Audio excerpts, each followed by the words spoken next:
Yo, Adam, What's up? do you like moving? I do like moving. Really? Like Yeah. moving boxes? No, I don't like that part. Yeah, don't call me to help you.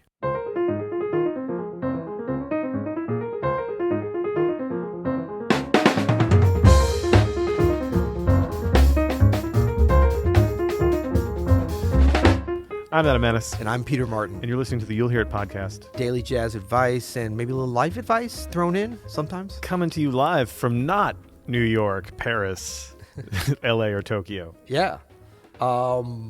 New York, Paris, LA, Tokyo. I love those four cities. Like, what was the genesis of this? Because to be honest, I'm just seeing this for the first time. Well, so the genesis of this is, as a this is hard to say, but as kind of a growing elder statesman here in the. You talking about me? No, about me. Oh, you. Oh. In the local jazz community here in St. Louis. I see a lot of talented young musicians Yep. come and go. Yep. And Mostly go. the question is, should I move to New York? Right. Should I move to Paris? Should I move to LA? Should I move to Tokyo? Should I move to Omaha? We don't hear that one as much. I don't hear that quite as much. Although I do hear Chicago, New Orleans. Yeah. There are things Kansas like City. this. I think the question is, as a aspiring jazz musician, especially if you're really deep into it, Yeah. and you really want to get the most out of your playing, if you want to grow, should you move to a market where there's a huge jazz scene, or can you do it from your middle-sized city or your small town? Yep. I think it's a good question. It's a great I think question. it changes every year. Yep. It's one that I think if this was 30 years ago, I think there's a no doubter. Yes. Yeah. You should absolutely. New York. New York. Just Yeah. go to New York. Yep. And I think that still applies to some people. I don't know. I think part of it, though, is the right answer is if you're asking, you probably won't ever do it anyway. You know what I mean? Like, Well, I think in a certain, yeah, I mean, it's so much, I guess it depends upon your personal situation in life, whether or not it's even a possibility. I mean, it's always a possibility, but it's more realistic at different times in your life. But I wonder when you're talking about 30 years ago, for us, if it wasn't, well, you don't remember 30 years ago. I almost do remember 30 years ago. No, I but remember. 20 years ago, 25, like the world becoming more connected by the internet, you wouldn't think it would affect this, but it actually does, because there used to be kind of, we didn't really know New York, or what was definitely not like Paris, or what the scene was when you're coming up in a place like St. Louis or anywhere, because you're kind of disconnected. Yeah, you would hear reports, but it would be slower.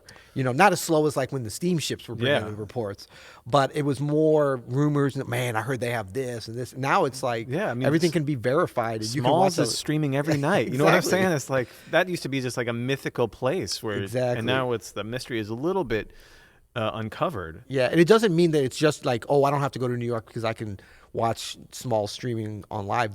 Online, you still can benefit from the same things that we benefited when we went to New York, interacting, meeting other young musicians, meeting different kinds, getting that high level of deep competitive musicianship that exists only in kind of these kind of, then I think that's why you chose these four cities, certainly other ones as well. Yeah.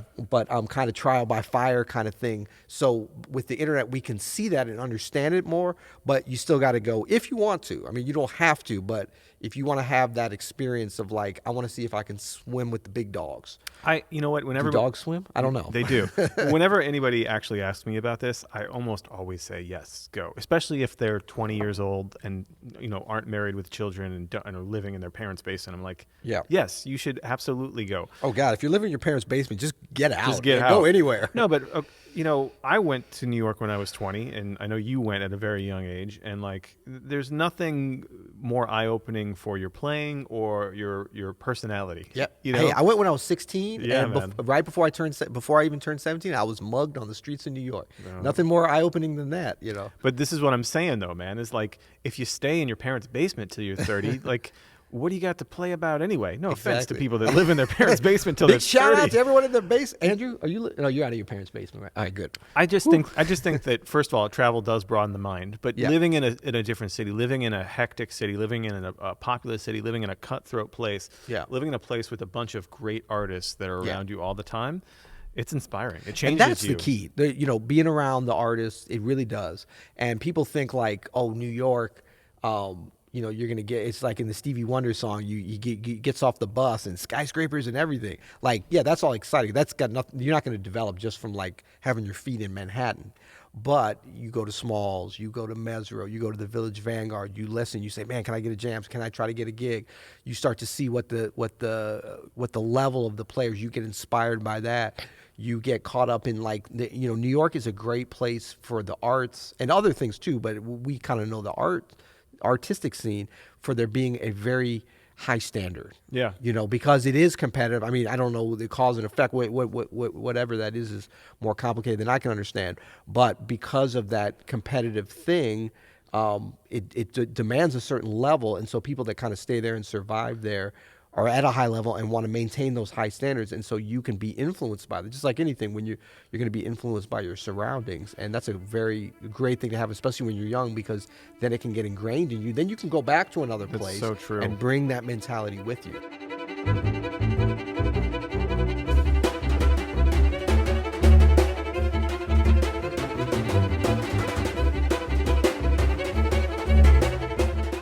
Yo, Pete. What's up? Hey, we're always talking about Open Studio here on the You'll Hear It podcast, but some folks might not know what that is. You want to fill them in? Well, this is our little project here that we've been doing for about 3 years, where we're presenting just world-class jazz artists that happen to be, many of them, my personal friends that were in my personal Rolodex.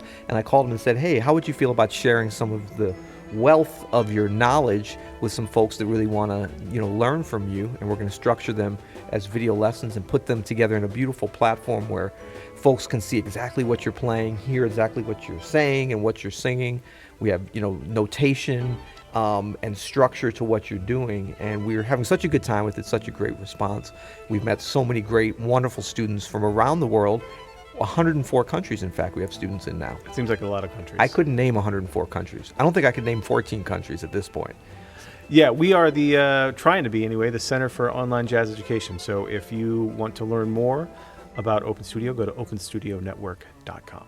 Open Studio, jazz lessons from jazz legends.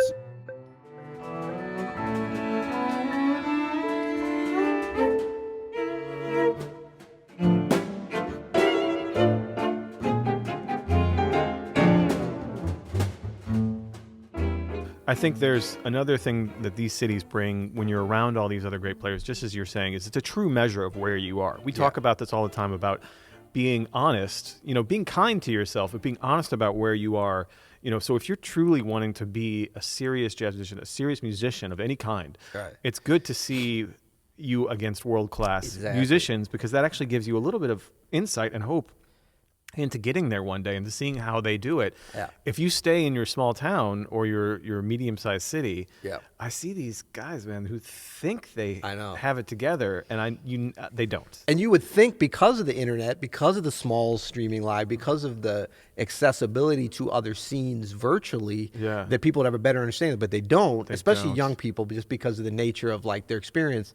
But there's a certain young pianist who shall remain nameless, who recently made the trek to the East Coast to Berklee College of Music. Yeah. And it was a funny thing, a good example. I've actually seen him in Boston since he's just started. I saw him too. Yeah. And so he, his whole thing was always like, man, Peter, you're like one of the 4 best pianists in the world. I was like, how the hell do you know? I'm like, thanks, but I don't think so, buddy. But he would always say that. And then when I saw him in Boston, after he was living there for just 2 weeks, he literally told me this. He's like, man, Peter, you're so good. You're like one of the best pianists in the Midwest. Like, he'd already knocked it down to the Midwest. Next time I see him, it's going to be the best in this neighborhood. But that's important perspective, though, to see what it's really like. I might have mentioned this before, but I heard this really great interview with the producer of Saturday Night Live, Lauren Michaels, right? Talking about comedy and about how hard it is to actually put on a sketch comedy show for the entire country. Yeah. So, like, someone was talking about the comedy scene in, like, the Village, the experimental comedy scene, and he's like, yeah, that's all well and good, but do it in front of 15 million people and be funny and get laughs. Right. That's a whole other real skin in the game. So when you go to these places where there's real industry, where there's real players doing it for real, and you measure up against that, then you get a really good idea of what you actually need to do, how much work it takes, and I think that's nothing but healthy. Yeah. So I always recommend. And then also what we were talking about, the experience of living in a place that you didn't grow up in can really open you up artistic worldview. Yeah. I mean, if I could, I would move to Paris today. Right. But yeah, I got that future college tuition for the kids coming. That's up, right. so. Well, France does offer free tuition, I believe, for their citizens. I Oui? don't know. Oui. But I think that's too, like, in all four cities you have, I know we talk mostly about New York, but a certain amount of this could apply to any of those. LA? Yeah, I guess. Okay. No, but New York, Paris, LA, and Tokyo, those are all very international cities. Even Totally. Tokyo. I was in Tokyo last week, and it's like we always think of it as this kind of homogenous Japanese culture only, but it's a very, especially the music scene. I mean, certain parts of Japanese culture, of course, are just Japanese more so than a country of immigrants like the U.S., which we still officially are. Okay, you heard me. It's election day. Get out and vote. This will come out a little bit late, but so that worldview that I think that you were just alluding to, you'll get that just by being in these places, which is great for music and is great for your artistic vision. Yeah, and I just put these cities on here because these are what I consider to be cities with world-class scenes. But I mean, obviously New Orleans applies, Nashville applies, Chicago could apply, London. There are a ton of world-class music cities. Second tier, but yeah. You know what I'm saying. You know what I'm saying. Yeah, exactly. Good. Well, we nailed that. So I think the answer is yes. Asked and answered. Yeah, I mean, if you want to be one of the cats, that's right. I think you have to at least a little bit. Right. Okay, so yesterday we were talking about the brilliant ratings and reviews, and you read one of them. So today, I was feeling like all day since yesterday a little bit envious of you getting to read one. So it's okay if I read one? You know what? But yesterday, in my defense, that's the only time I've ever read one. I don't think that's true. In the history of this podcast. Folks, go back and check him on that. If anybody can find the episode where I read a rating and review. Adam's been known to be very, hard and fast, like, this is the best read. This is the only time. This is, sometimes, I don't know. He might be right. It does come back to bite me. Okay, so this is from Lev Marin.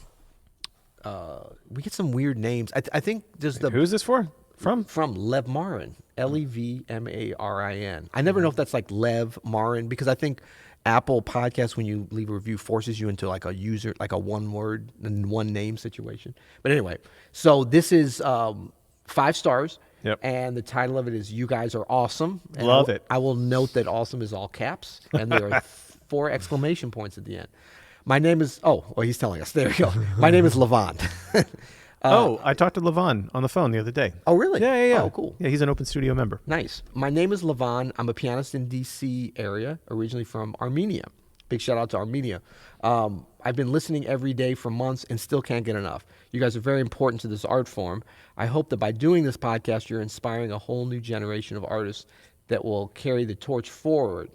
Definitely 777 stars. That's very generous. That's a new take on it. I like it. He's got it. So thank you, Levon, for that. And big shout out to Armenia, beautiful country with so many great musicians from there. And you can leave us a rating review at your podcast outlet of choice. That could be Apple Podcasts, Google Podcasts, Stitcher. We are trending on Stitcher, on the Jazz Stitcher lists, in case anyone. How about on maybe like the bathroom wall of your local jazz club? No, that you can't do. No, that you can't do. Okay. It needs to be somewhere we can see it. This is all about us. Come on. Okay, all right.